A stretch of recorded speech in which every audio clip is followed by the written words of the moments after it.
Kia ora, welcome to episode 51 of the SWNZ Podcast, the podcast for New Zealand Star Wars fans. My name is Matt. And my name is Christy. Now, as you can tell, we're logging in a day late today just due to unforeseen circumstances. We'll be getting back to our regular schedule of Tuesday podcasts next week. But it was another great week, or at least an interesting week, for news from a galaxy far, far away. So let's jump in and talk Star Wars. First up, we're going to have a look at upcoming Star Wars productions.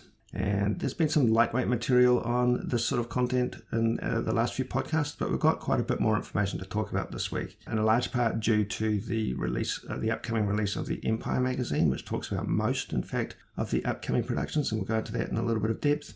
But also an interesting note that a trade publication called Production Weekly, which lists filming that's going to be taking place in studios and locations around California and America, lists the timing of new seasons of Andor and Ahsoka and even Acolyte. So from that publication, we have learned that the Acolyte will be filming in May of 2022 and that Ahsoka will start filming in March of 2022. It also talks about the upcoming filming of the next season of Andor, which will be taking place early next year. So it's interesting to know that we're rolling over into the next season of that live action series. Very exciting. So those are all just dates without additional detail, and we are talking about the sort of second wave of Star Wars content, or third wave, depending on how you want to count it, but material that's going to be coming out in 2023. But it is always nice to know that these are locked in terms of production timelines, and it gives us a strong feeling that 2023 is going to have as much Star Wars content as we're expecting in 2022. So just to reiterate those, Andor and Ahsoka are expecting to film early in 2022 in March, and Acolyte to follow with filming starting in May of 2022. Now jumping into some reports with quite a bit more detail though, the next issue of the Empire magazine, which is dated January 2022, will actually be hitting shelves of supermarkets and bookstores in New Zealand very shortly, and you might want to look out for it. It will stand out because it's got a large image of Boba Fett on the cover, but also online, the Empire magazine website gives a lot of coverage of the content that we can expect to see in that magazine. And although the cover focuses on the book of Boba Fett, the internal content, the articles that it covers inside, actually take a bit of a deeper look at all of the series that we're going to be expecting to see next year.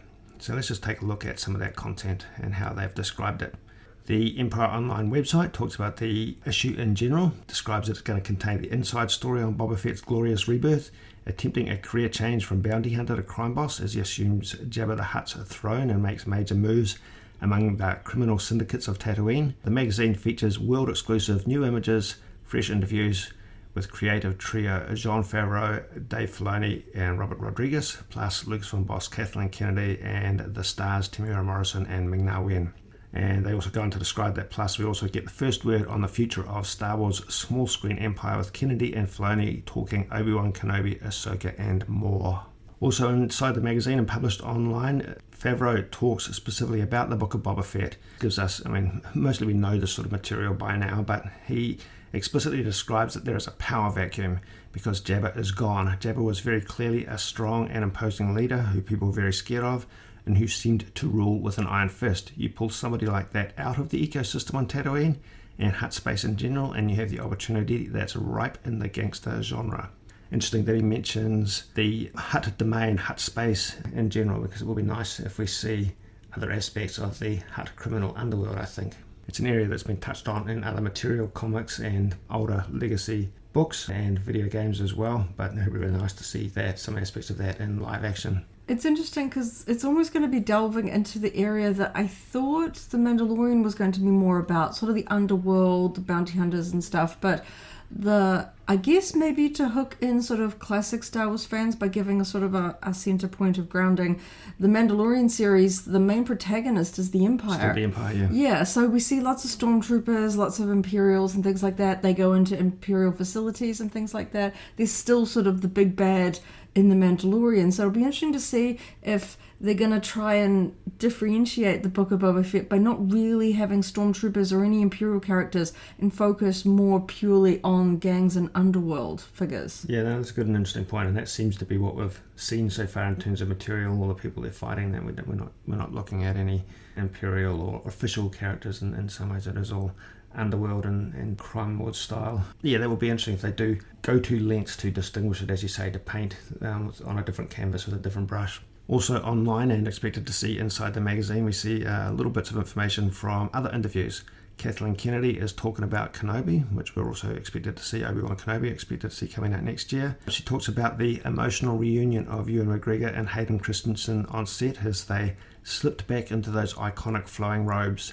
The thing that was most exciting, she says, was being on the set and watching the two of them get excited themselves. They hadn't seen each other in a long time. She was surprised at just how incredibly emotional it was for each of them to find themselves back in these roles and just realizing how important Star Wars was to each of them. It was the beginning of their careers in many ways. And yeah, that makes sense. I mean, it was quite a lot of time they specifically spent working very, very closely together, leading and carrying scenes, just the pair of them, for Attack of the Clones and Revenge of the Sith. Not to mention just the sheer amount of lightsaber training they would have done together. These are roles that would have had many months of rehearsals prior to filming as well. So it must be fun to get back into training together and getting back into the roles. Yeah. So also on that topic, it's stated that while Obi-Wan Kenobi is springing from the prequel trilogy and the Rogue One prequel series and/or bookends the original trilogy with the post-Return of the Jedi Mandoverse shows, it sounds like there may be more stories to come involving the crew introduced in the most recent sequel trilogy, which wrapped up in 2019 with The Rise of Skywalker, of course.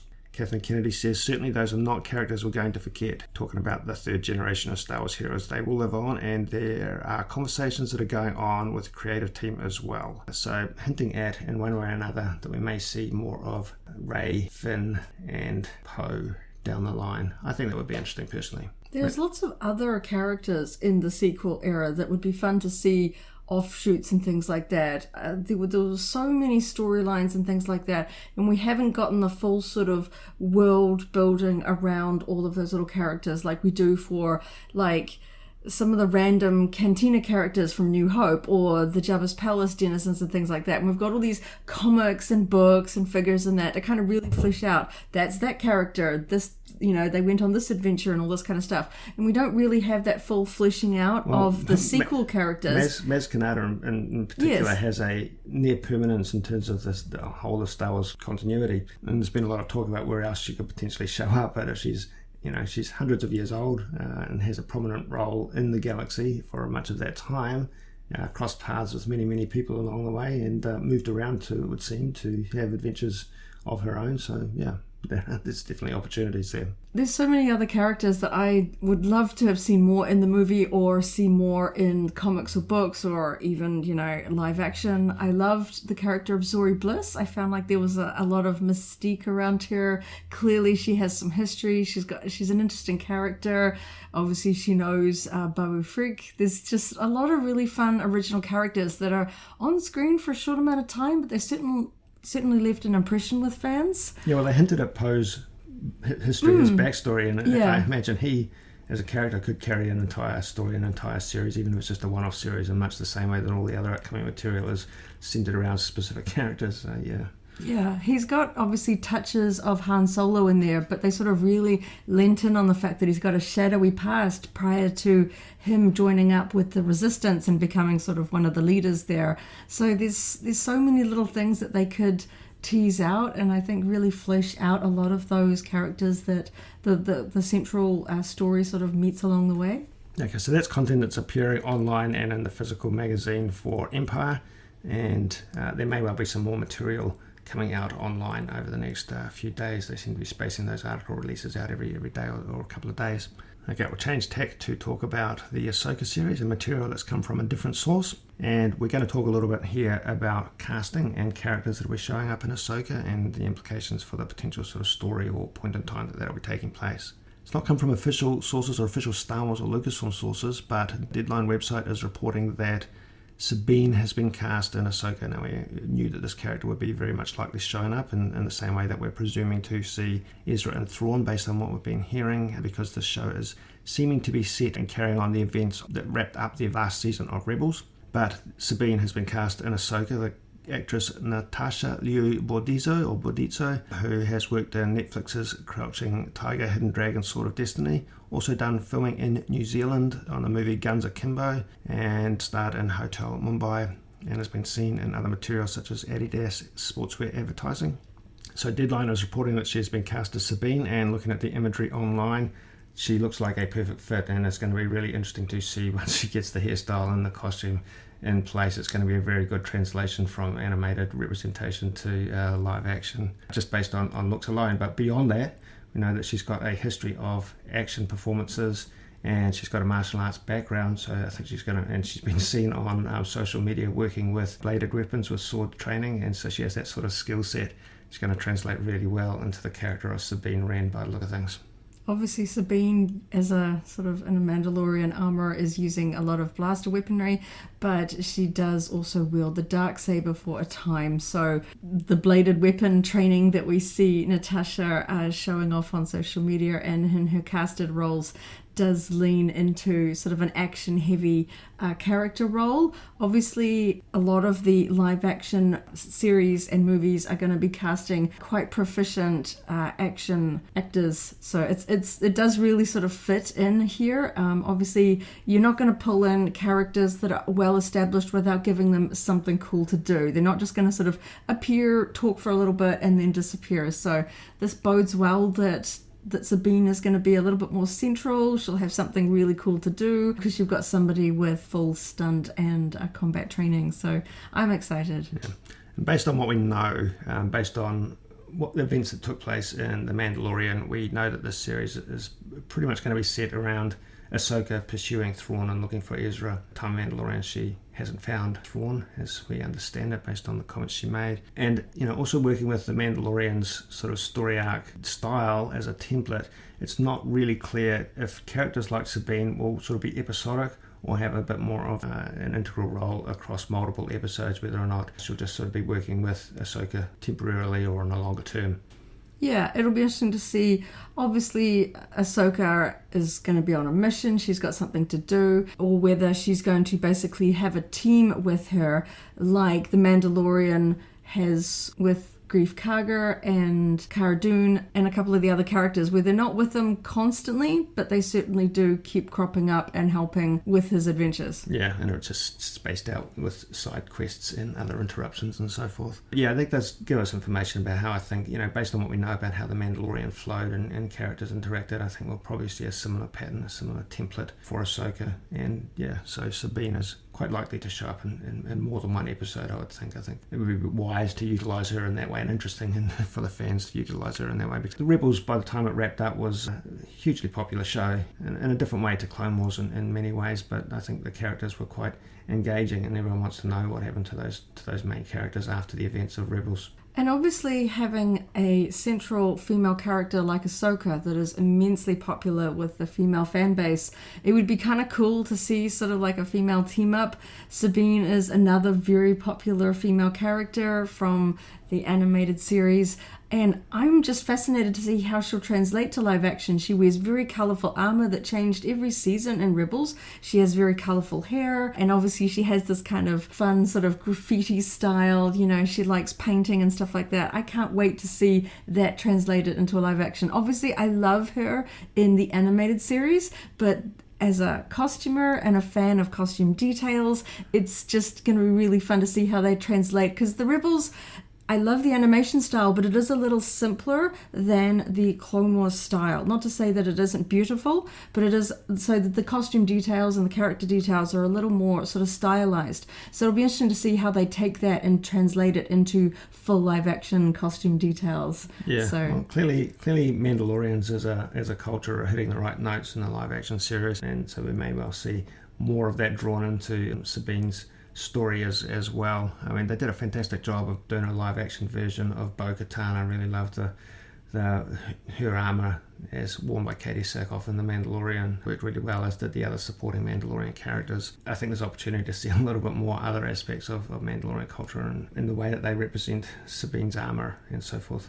Yeah, we've really only seen in this sort of new era from The Mandalorian, the armorer is the sort of main distinctive female character. From Din Djarin's sort of original clan, and then we see Bo-Katan and her sort of clan coming up with a different sort of style of armor. It feels very different to what we saw on Navarro in the original sort of chapters and things like that. So it'll be interesting to see if we start to see a sort of a differentiation between different styles clans, and different clans. Yeah, because clearly there is some very different ideologies and some different sort of aesthetics that they use to sort of align themselves to different clans and things like that. So it'll be really fun to see if they pull more on that in this new Ahsoka series as well. So interestingly, in the Empire magazine that we were just talking about, Dave Filoni also specifically spoke on the Ahsoka series. He's currently writing for Ahsoka now, as we speak. But in the interview with Empire, he says it's thrilling. I've got to tell you, it's something you imagine doing for a long time, and it's kind of startling when you're sitting there and now you have to do it. Talking about doing the actual writing of the script.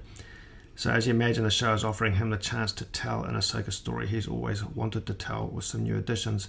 I thought of this adventure for Ahsoka for a long time, and it's interesting to see how it's evolved. Years ago, I never would have imagined that it was sprung from a branch of a tree that had anything to do with a guy like Din Djarin or a child that looks like Yoda, and it's a great lesson for me on how, when you have other creators like Jon Favreau, they can help lend such dimension and depth to what you're doing. So not a lot of detail, but clearly they are looking really deeply at how they're using pre-existing characters and telling their extended stories, and the fact that these extended stories are already born in existing material. And I think that's important, and I think it's going to carry across in the new material that we start to see coming from these creatives.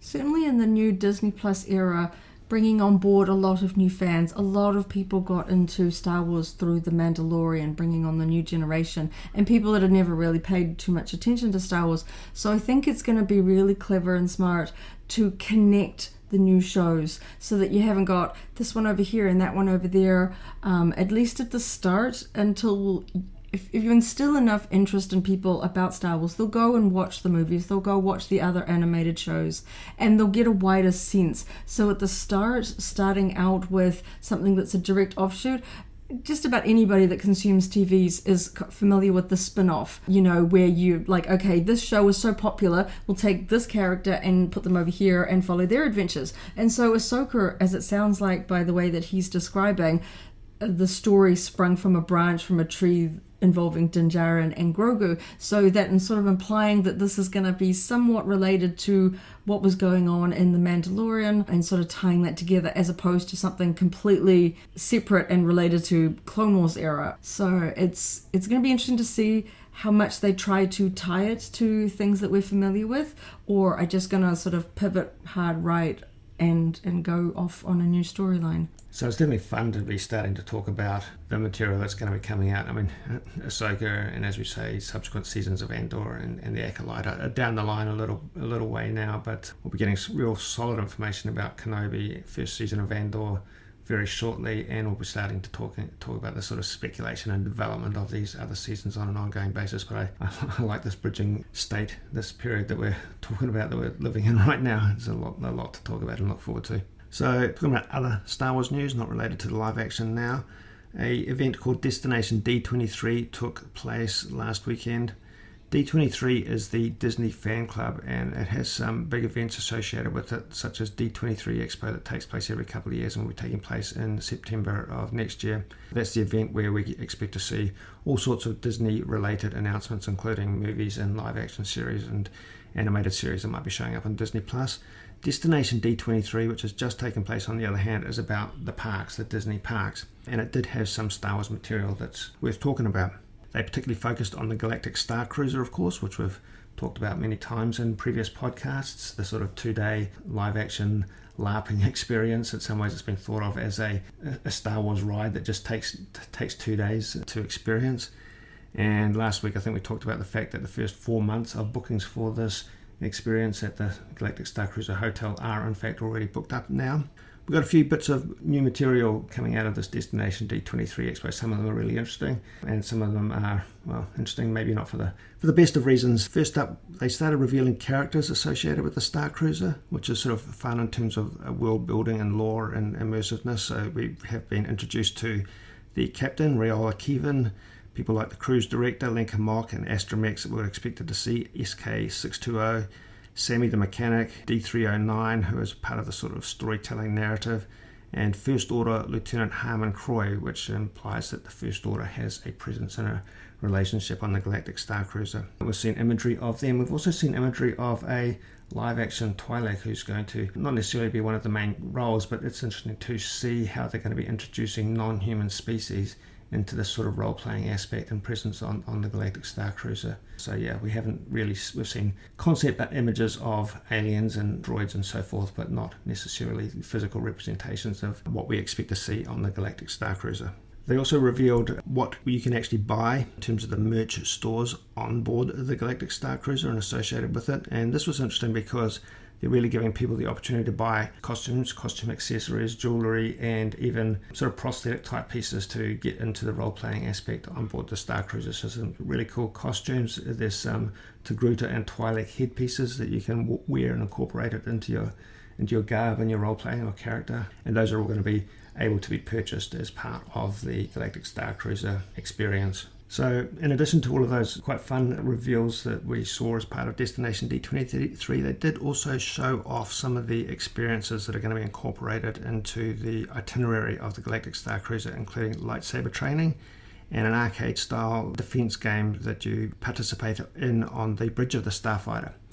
And we've heard about these for a little while now, and they sound exciting in sort of concept. When they showed them off, I have to admit that they were a little bit underwhelming, a little bit simple, and hard to imagine how engaging they might be when you're sort of in a room full of other people participating. And this is an area we're really going to have to look and see what sort of reports we're going to get back from the first attendees and participants in these experiences to really appreciate whether these are as exciting as they could be. You may recall the internet-breaking snippets that Disney put out some time ago showing a fully lit lightsaber extending in a newly sort of patented idea to create a sort of more authentic lightsaber experience where the blade is appearing as it's lit up. And it seems to be coming out that when you get to do your lightsaber training, you do not get to hold one of these very, very cool lightsabers. You get to hold a very standard lightsaber that has the blade there, it's plastic, and then you turn it on in terms of the light igniting, that the blade doesn't disappear and reappear from the hilt. That is reserved for the sort of the staff, the cast members that are leading your training, which is a little bit disappointing. Certainly when they were revealing this, they were making... It felt like they were implying that you were going to get to use these. Yeah, so some people might be a little bit disappointed about that. Yeah, well, so the lightsaber training, it's using, I'm going to call them just like Force FX type lightsabers, but they've got simplified hilts so that people can handle them more readily. They've got shortened blades, presumably for safety, just because you're swinging around and getting people into a confined space. The actual lightsaber training that you participate in have beams of light that come out from wall-mounted training remotes, and your job is just to intercept them with the blade, and obviously sensors detect that and give you scores accordingly. It wasn't particularly fast-paced. It wasn't, sort of smooth or realistic sort of fighting style. It was kind of rudimentary, to be honest, akin to the Lenovo Lightsaber Battles augmented reality game that you could buy as a headset a little while back that didn't seem to do fantastically great because replayability is a little bit limited. Once you've done it once, the novelty wears off pretty quick.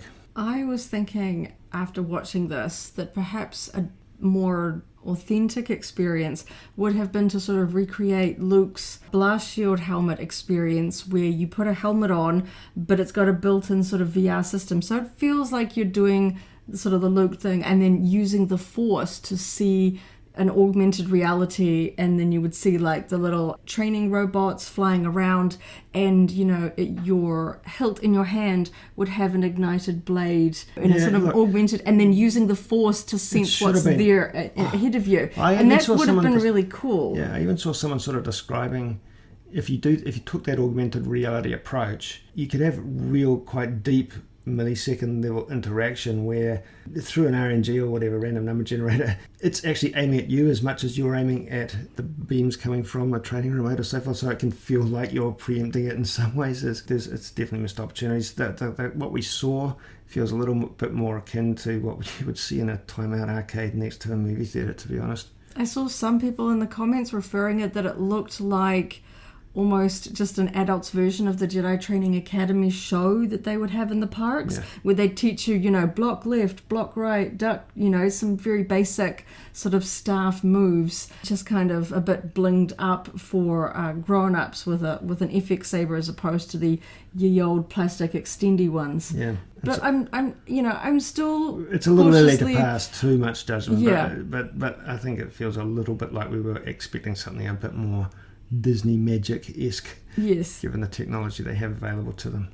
It's one of those ones where, because we won't be able to experience it personally for some time, we're going to have to go on basically the fan reactions when this cruise ship, as it were, launches and people can go on this 2-night experience and then start reporting back for the blogs, for the YouTube channels and all the reviews and things like that, and see because honestly, it might take a little bit of feedback to improve some of these things. Obviously, the experiences and the technology that they launch with will be a certain point in time, and we know that technology is always adapting. They might find something cooler to do in a year's time. They get something just a little bit better, a little bit more fluid, and upgrade it.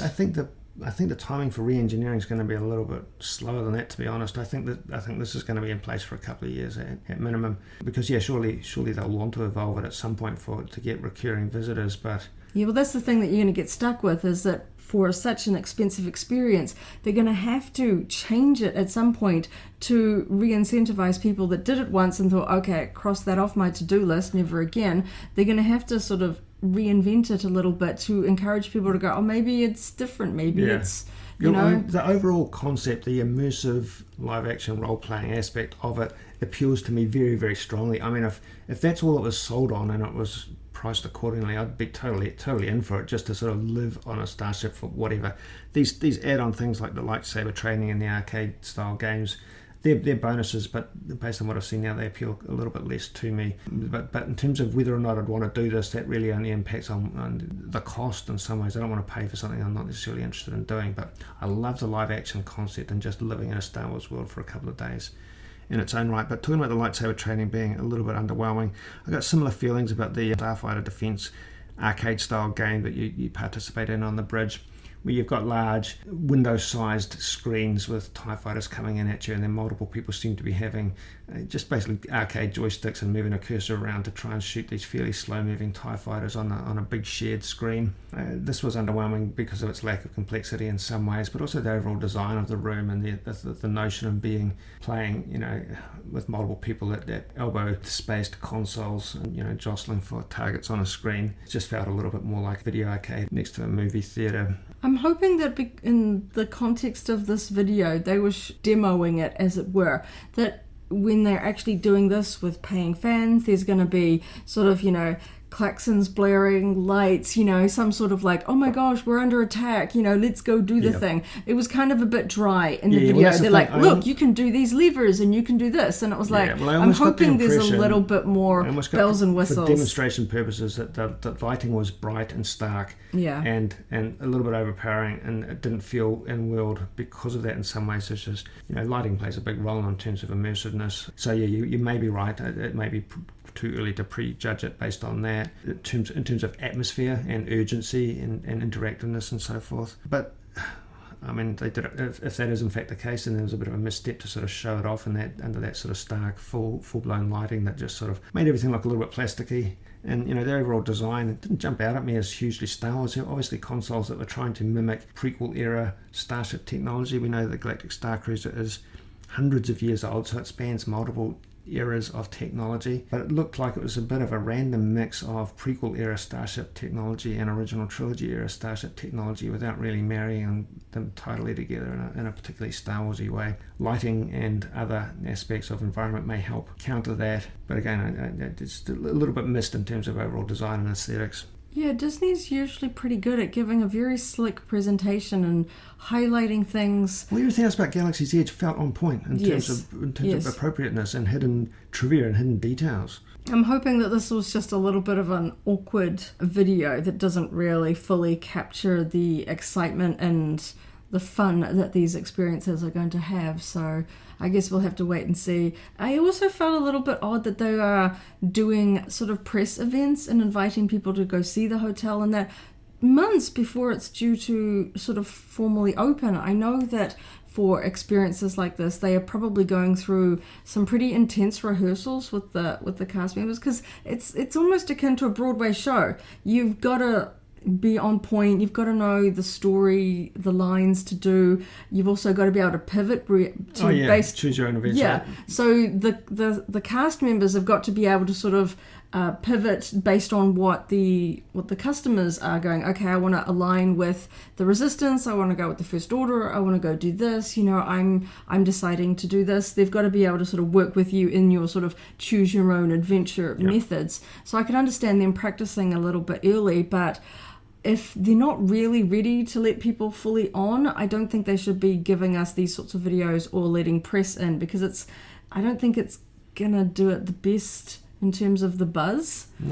Having people just sort of talking about what they saw, as opposed to letting people share full video experiences. I mean, do that like in the week before it launches or something. So the proof is going to be when we get reports from actual people on the ground getting involved in this early next year, not for a little while yet. But yeah, until we sort of hear what people feel and experience, on an independent basis, we'll reserve judgment, I think. Yeah, we've seen some, just spoken reports, no photos or videos of what the hotel is like, and you always take these with a grain of salt. They're from fairly high level press and media outlets that do have a relationship with Disney. They're not gonna bash it early on. And also, whether you pay $6,000 or you are given an experience for free, I think even if you try to be unbiased, that's going to have a bearing on whether you think it's cool or not. If you put out that kind of money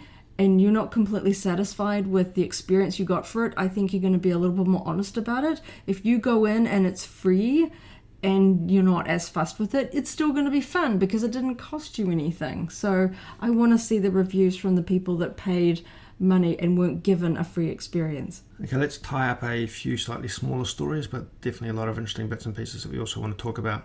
The mobile app game Star Wars Galaxy of Heroes introduces new characters on a pretty regular cadence from all across the Star Wars continuum, but some of the most recently introduced ones are particularly interesting because they are legacy characters from pre-existing material and pre-existing or other video games, in fact.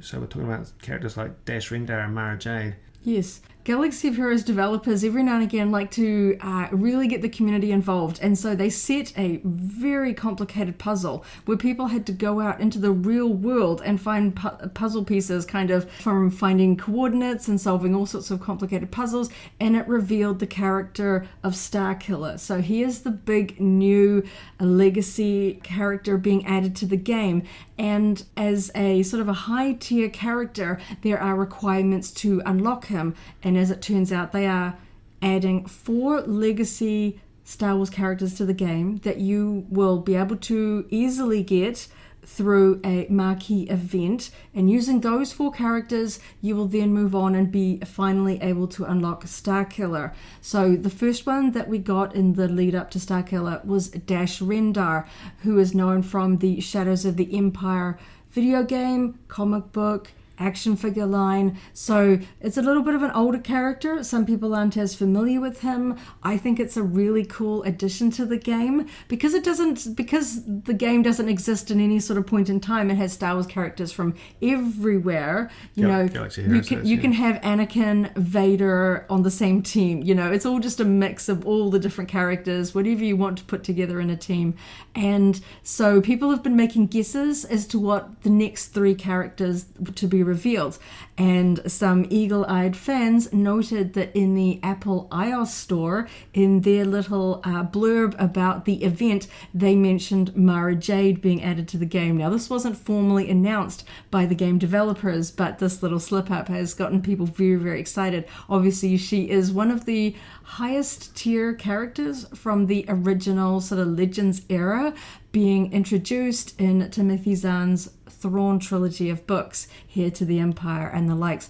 And so she has a alignment with the Empire, being the Emperor's hand as we first meet her, going all the way through to marrying Luke Skywalker and being a central figure in the new Jedi Order. So it's going to be really interesting to see how they add it to the game, what factions she's going to be involved with, and then of course who the two other legacy characters will be. There's been a lot of bets, a lot of people speculating. I know Kyle Katarn from the Dark Forces storylines are sort of one of the big picks in there because people are sort of focusing on video games, but honestly it could be anything for these last two characters. And I believe that the official full Starkiller event will launch around December 15th, so we'll know by then. I'm super excited to be able to add Mara Jade to my game through a marquee event.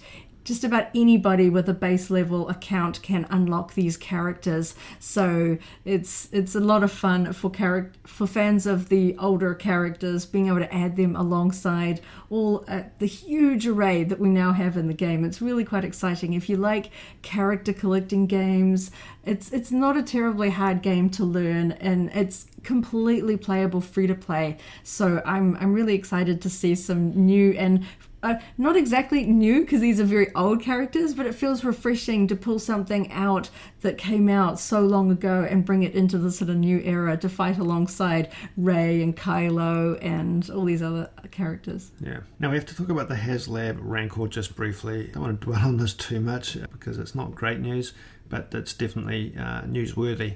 Last Friday, the painted prototype, physical prototype, was shown, and the Tier 3 and 4 announcements were made. That is the bonus pack-in items that will be available if the campaign hits some quite high levels of numbers of backers. The Tier 3 was a 6-inch scale, but still very small, Salacious Crumb, and Tier 4 was a Jedi Luke, both carded on Power of the Force style vintage card bags in the 6-inch scale. The consequence of this, because people were really hoping, as we've talked many times before, for Oola and Rancor Keeper characters in particular, they're the ones that just make sense, they're the ones that are seen in Rancor scenes. The fact that we're not going to get those as part of the Rancor campaign seems to have resulted in a number of people just giving up and pulling out and not deeming this product worthwhile. So at the time this announcement was made last Friday, the campaign was about 2/3 of the way through and had about 50% of the backers it needed, a little bit over. That's actually equivalent, people might forget, that's actually equivalent to the position that the sail barge was at when it was hitting the 2/3 of the way through its campaign. So on that number of backers at that point in time, it was actually didn't mean that the goals weren't attainable. But since that time, since the reveal of these pack-ins and the fact that we're not going to get Oola or Malakili, the Rancor Keeper with the Rancor, the number of backers has dropped. It was climbing at a rate of about 100 per day when we last spoke in a podcast. It's dropping at nearly 100 a day at the moment. And on that basis, my hope that this is actually going to come to fruition has faded away, I think. Yeah, we've seen a lot of people posting about their reasons for cancelling their orders.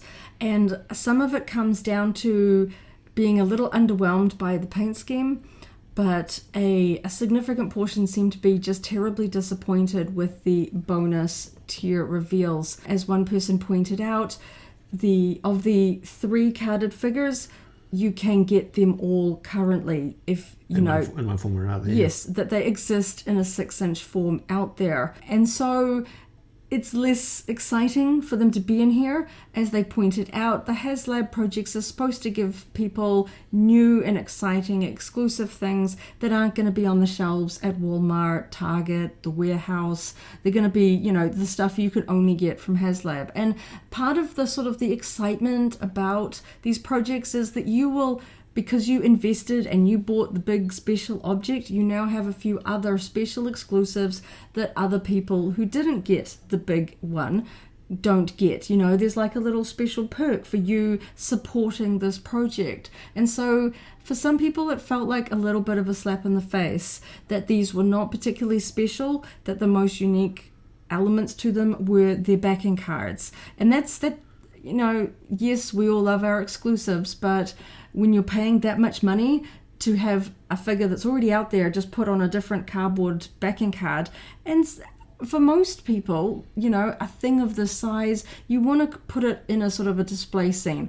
which means that if you were going to be getting these figures, you'd be ripping them open. I know I saw some people saying that they had ordered 2 specifically so that they could have the carded figures kept carded, and then the second one they can open them to form a display. So if the figures are already out there, you certainly don't need 2 of them. You can go get the figures that are already widely available, buy them, put them with your Rancor, but then what really is the point of including figures packed in if they're not special? Yeah, talking to people buying multiples or ordering multiples, that's happened with all their previous HasLab projects as well. That's part of the reason why I believe we're seeing drop-offs. Some people are pulling out in an entirety, but others might be just killing duplicate orders as they realise that the secondary market for this is just not going to be there. The knowledge that it's not coming with the characters everyone wants, and that it's not climbing at a rate that implies that everyone are clamouring for it based on a fear of missing out.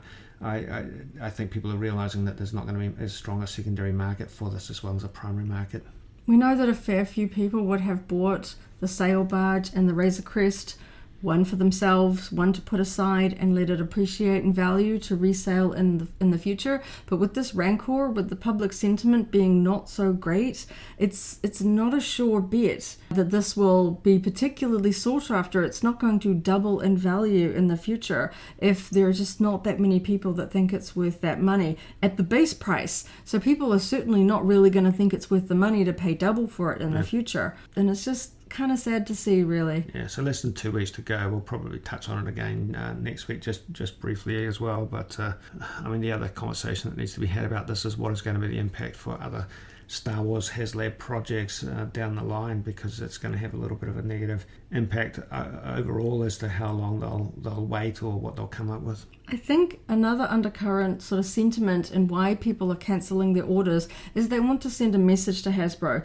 that you can't just kind of make these sort of half-assed offerings to fans and expect them to keep paying for it, to keep putting up with it. There's been a lot of repacks recently, different variations on card backs, and that's kind of fun. But then they've also done some sort of slap in the face things, like giving us figures where the sculpting is completely wrong. They have essentially kit bashed it from existing molds, put together figures that are completely inaccurate because they couldn't be bothered doing new tooling for the new figures. And I think on top of a few sort of build-ups, this Rancor was just kind of a tipping point for a lot of fans, that they wanted to send a message to Hasbro that do better. Treat us fans, give us the things that we want, and most importantly of all, listen to what the fans are trying to tell you. Yeah, well, the Rancor comes down to execution, and that's one of the most modifiable factors in many ways. The Rancor itself, the sculpting on it, it's fantastic. It looks really cool. As a product that's priced appropriately, I would love it. But there's a higher level that needed to lock it in than the similarly priced Razor Crest. The spacing between the tiers for the unlocks were further apart, so even from the get-go it was going to be harder to get all of the pack-ins associated, the bonus pack-ins associated with this product. Well, there's absolutely no chance that this will actually reach that final 4th tier for Luke. No, that's the other thing. Even if it hits the 1st tier tipping point and gets locked in, it's not going to be a complete product, which is really going to impact on what you feel you get for your money, and it's going to kill the secondary market on that basis as well. Okay, other bits and pieces. Interesting bit of news that Dark Horse Comics has re-entered the fray in terms of publishing Star Wars comics. Dark Horse Comics held the Star Wars licenses singularly from 1991 to 2014 and published a lot of really great comics back in the day. They have since that time, even though they've been publishing comics, undertaken some Star Wars publishing projects. They published The Art of Star Wars Jedi Fallen Order in December 2019 and Art of Star Wars Rebels in April of last year. But they now have the license to publish multiple all-age series. Multiple series are planned for the new program, and initial titles are going to be associated with Star Wars The High Republic. So more comics coming from Dark Horse Comics in addition to existing issues from Marvel Comics and IDW Publishing. We'll find out more about that over the next few months, I imagine, with the High Republic comics coming out next year. The Knights of the Old Republic game is a topic we've talked about a few times in recent podcasts, and we've talked about reissues and remasters associated with this game, as well as being ported over to other platforms. It is being re-released by a company called Limited Run for PCs as well. And Limited Run do their main concept is to repackage older games in new packaging with a whole lot of bonus material, and the way they're handling Knights of the Old Republic is quite enticing. Not so much for the game itself, because you can already get this and play it in many different ways, but it's nice to see merchandise for an older title being made available in this way. So they're going to do a couple of different levels of product, essentially a deluxe and a super deluxe version, and it's going to come with all sorts of add-in products, postcards, limited prints. The game itself is on a USB stick that's shaped like miniature Ebon Hawk. Really fascinating. It comes with some miniature versions of the key lightsabers from the game, and it all comes in sort of standard traditional style or older style game packaging, which we don't see quite as much these days with a lot of downloadable content. So those are actually going to be available for pre-order all the way through to January, and then they go into production based on the number of pre-orders they have. I think this is really fun. Back when I used to get really into Knights of the Old Republic when it came out, I was always a little bit dismayed that there wasn't more merchandise for it, especially since Star Wars is known for merchandising. Action figures, t-shirts, whatever out there, there's something Star Wars on it. And so these games came out well before the era of Funko, when there was like a ton of tie-in merchandise for it, which always seemed a shame because it's such a good game that's beloved by so many people and sort of really typified that era of the prequel era that didn't have quite as many specific movie tie-in games. They did these other games like Knights of the Old Republic. And so it's really, really fun to seeing it kind of coming back around again and getting more merchandise. We saw Funko and Hasbro are starting to put out more action figures and bobbleheads of some of the major characters. We're seeing some of the merchandise coming through, but then this as a bundle with all these sort of extra little bits and pieces is exactly the sort of thing that I would have loved to have seen all the way back when this game first came out. So if you love Knights of the Old Republic, you like classic Star Wars video games and that sort of era in the LucasArts era with all those amazing games back then, this is definitely worth checking out. Also on the topic of video games, the Lego Star Wars game Castaways is now live in the Apple Arcade store, so exclusive to Apple products. I haven't had a chance to take a look at this, but we will over the coming week and talk about this in a little bit more detail in next week's podcast, I think. If you have an Apple device, such as an iPad or an iPhone, you may be eligible for a 3-month free trial of Apple Arcade. They are pushing this out to a lot of Apple users because it's a new product and they're trying to get people sort of hooked in. So it's a monthly subscription like Netflix, but you get access to a huge array of games, and of course Lego Star Wars Castaways is only available through Apple Arcade. I am not aware of any way that Android users can access this service, so I'm definitely going to be checking this out shortly and doing a bit of a review, seeing if it's worth subscribing solely to Apple Arcade for this, and whether people on Android platforms are missing out on something really cool, or whether it's just a fun little sort of time waster on the side. So yeah, we know that Star Wars Lego or Lego Star Wars games do well, and there's a lot of anticipation for the Skywalker saga, which has been delayed many times and is still due sometime maybe next year. But in the meantime, this is a game that leverages the popularity of Lego Star Wars content, and it'll be interesting to hear about the gameplay a little bit. Let's talk about Star Wars content on Disney Plus that you may not have known existed. There is a series on Disney Plus called Disney Insider that's come out in an episodic fashion and blocks, with more coming down the pipeline. And buried in amongst this sort of behind-the-scenes look at all aspects of Disney is actually some Star Wars content. There are 8 episodes up so far, and episode 7 actually takes a look at the authors of the High Republic books and comic series. And that is live on Disney Plus now, so look for the series called Disney Insider. Coming down the line, some of these have been released in America, and episode 12 is due out on December the 8th in America. We don't know what dates we're going to get them in New Zealand, but coming down the line, there are other episodes that are particularly exciting for Star Wars fans.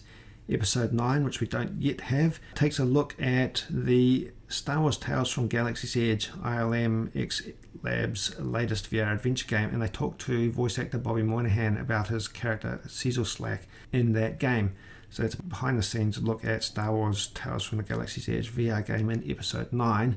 But most excitedly, I wish I knew a date for this for New Zealand. It's going to be December the 8th in the US. Most excitedly, episode 12 is expected to visit Hasbro and take a look at Black Series Book of Boba Fett action figure creation. So the episode synopsis actually says we head to the LFL campus as well as travel to Hasbro's global headquarters to see how they came together to create the latest Black Series action figures inspired by the Book of Boba Fett. That's going to be episode 12 of Disney Insider on Disney+. When we see that that's actually available and check it out ourselves, we'll make sure that we let you know in the podcast and on the SWNZ website. Okay, so some fun product announcements and local store reports to hit on. In last week's Bring Home the Bounty, they showed us some new vintage collection 3.75 action figures, including Queel and Bo-Katan. I'd be excited to see those locally. They're not up for pre-order from any local retailer yet. I'm not quite sure of the release date off the top of my head, but it's nice to see physical versions of more characters from The Mandalorian. The Star Wars The Bad Batch Pop Vinyl 5-pack was only recently announced as a GameStop, I believe, exclusive in the US, but it's available through multiple retailers in New Zealand, up for pre-order now, coming out later December, so still this year. All of the Bad Batch figures have been released as pop vinyl characters so far, but all with their helmets on. This is a singular 5-pack with all of the 5 main Bad Batch characters with their helmets off. It's priced at $109 and a nice accompaniment to all the helmet on figures if you're a pop vinyl collector and or a fan of the Bad Batch. The Ultimate Collector Series AT-AT, coming in at 675 pieces, will be released this week, the 26th of November. We've got confirmation that the New Zealand pricing is going to be $1,300 or $1,299.99, and that will be purchasable from multiple retailers, including the online Lego store, the official Lego store. Also, in last week's Bring Home the Bounty, I believe it was, or certainly at least recently, they announced a couple of accompanying Hoth-themed packs, sets, that go quite nicely with these, and will be available for pre-order from the same sort of sources. So there's an Hoth AT-ST and a Snowtrooper Battle Pack, which will go quite nicely with that very, very cool UCS AT-AT coming out in a couple of days' time. Bring Home the Bounty has also shown us the Black Series Mandalorian Darksaber Force FX Elite Lightsaber. It's a bit of a mouthful for an official title. That's available for pre-order from the likes of Mighty Ape right now. Similar pricing to other Force FX lightsabers. There's quite a lot coming out now, and that we've talked about Force FX lightsabers and the cool stands that they come with, and that they can make quite nice displays with their removable blades compared to the older style lightsabers that had to be displayed sort of horizontally and take up an entire shelf. But I think that Darksaber one could be quite popular. Gentle Giant continues to release pretty cool character statues in a number of different formats. Quite like that Lando Calrissian original trilogy style Milestones 1/6 scale statue that they showed recently. And Gentle Giant have also shown a Mandalorian era Ahsoka Tano Premier statue 1/7 scale that will be available for pre-order from a number of different retailers shortly. Jinx Gaming Greats t-shirts takes a slightly different look at some Star Wars licenses compared to other apparel merchandisers, and they do ship to New Zealand, and they're taking a look at some classic Star Wars games in terms of Star Wars t-shirt designs. Jinx primarily do apparel and accessories tied into video games. That is their main thing.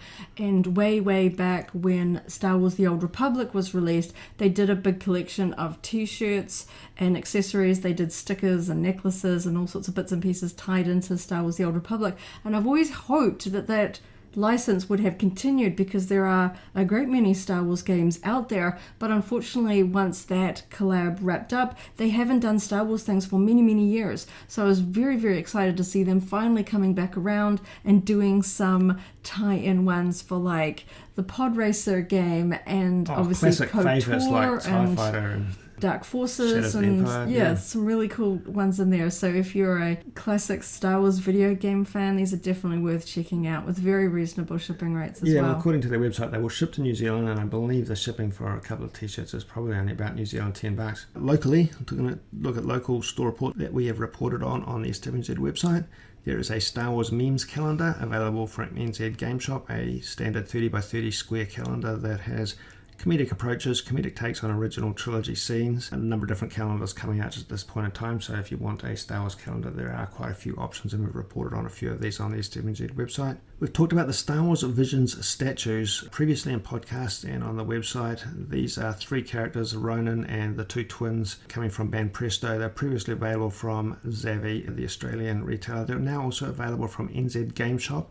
Priced just a couple of dollars cheaper than Zavvi had them. These are a pre-order that will be out later early next year, and we'll put links to those on the SWNZ website. Spotlight have a Mandalorian Grogu reversible quilt cover set.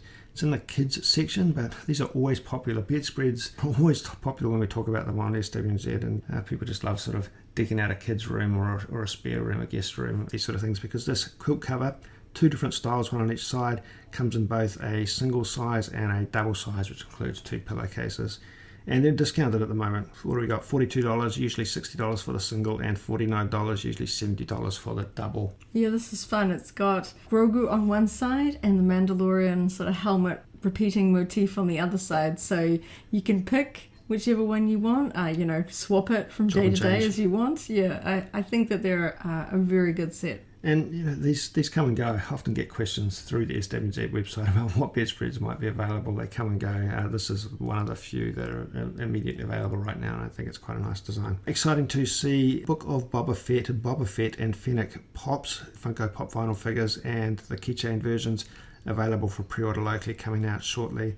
So these 2 characters are the Book of Boba Fett versions with the Book of Boba Fett colouring on the boxes to distinguish them from the Mandalorian versions of those same characters, available as pop vinyl characters, but also in the smaller keychain versions at $23 on Mighty Ape if you're a Primate member, standard pricing $25, and the keychains are about $14, all available to pre-order right now. Okay, that's about it for today's installment. I guess we're done doing talking.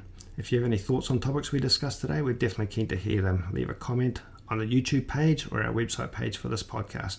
Thank you for tuning in. We appreciate you taking your time to listen to us share our passion for Star Wars. Stay tuned to our website, SWNZ.co.nz, for Star Wars news for New Zealanders, and another podcast episode next week and every Tuesday. Don't forget you can jump on over to either our Facebook group or the SWNZ message boards to discuss all the latest Star Wars news with other Kiwi fans. Kia ora, kia noho haumaru, thank you for listening, and stay safe. Turou Hawaiki, may the Force be with you. If you enjoyed today's podcast, go ahead and like the video, check out the SWNZ Podcast playlist for our other episodes, and subscribe for alerts about new episodes. See you next time.